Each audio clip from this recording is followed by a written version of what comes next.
दोस्तों, आज मैं जो कहानी सुनाने जा रहा हूं वो कोई आम किस्सा नहीं है।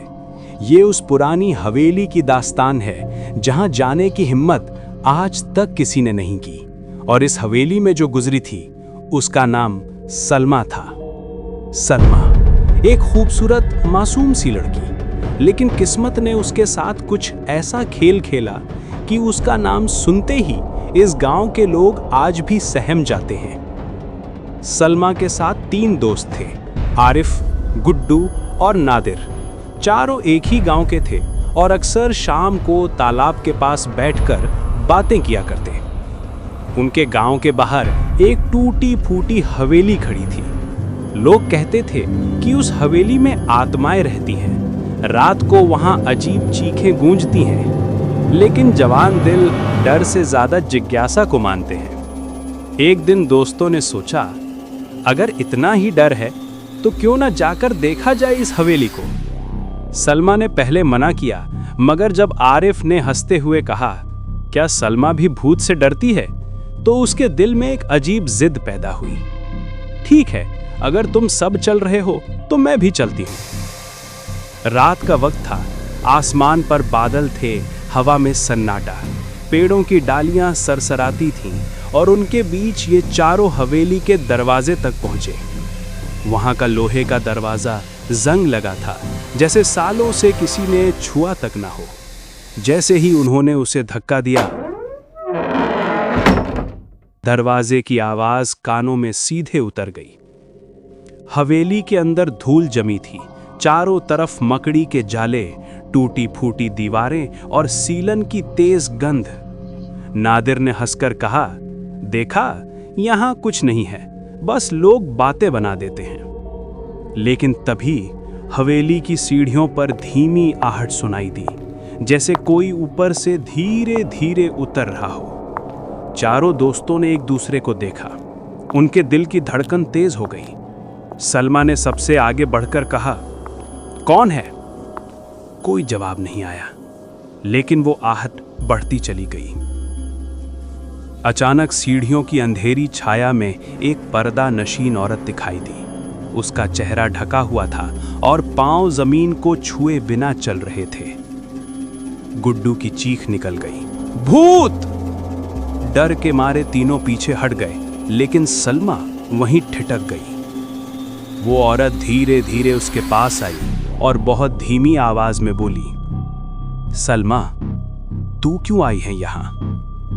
सलमा के पैरों तले जमीन खिसक गई। तुम मेरा नाम कैसे जानती हो?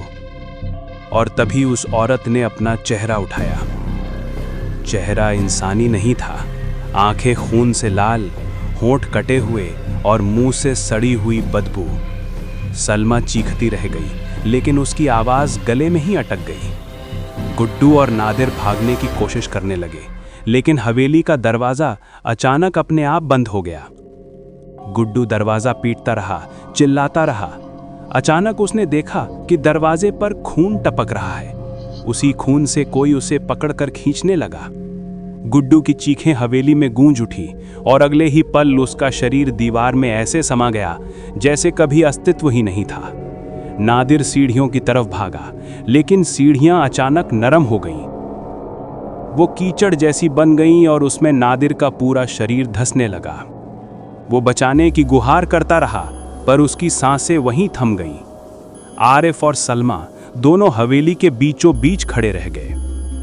आरिफ ने सलमा का हाथ पकड़कर कहा, हम यहां से निकलते हैं, नहीं तो बचेंगे नहीं।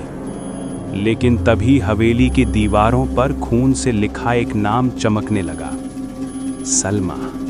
चारों तरफ वही नाम, वही खून और वही डर। सलमा समझ गई कि ये भूत सिर्फ उसी के पीछे है।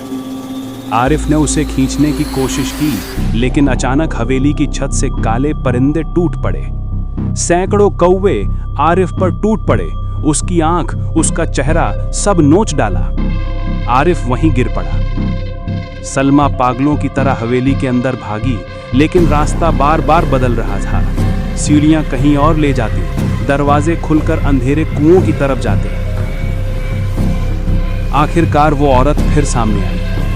उसकी आवाज गूंजी, सलमा, तू वही है जिसका खून हमें पूरा करेगा।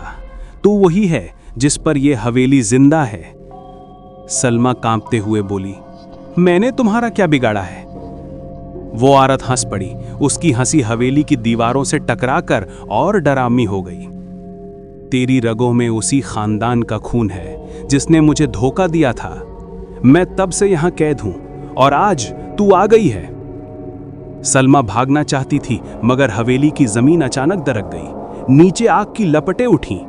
उस आग में वही औरत खड़ी थी, चेहरा और भी भयानक। अब तू कभी इस हवेली से बाहर नहीं जाएगी। तेरी चीखें, तेरी सांसें सब इस हवेली की दीवारों में कैद होंगी।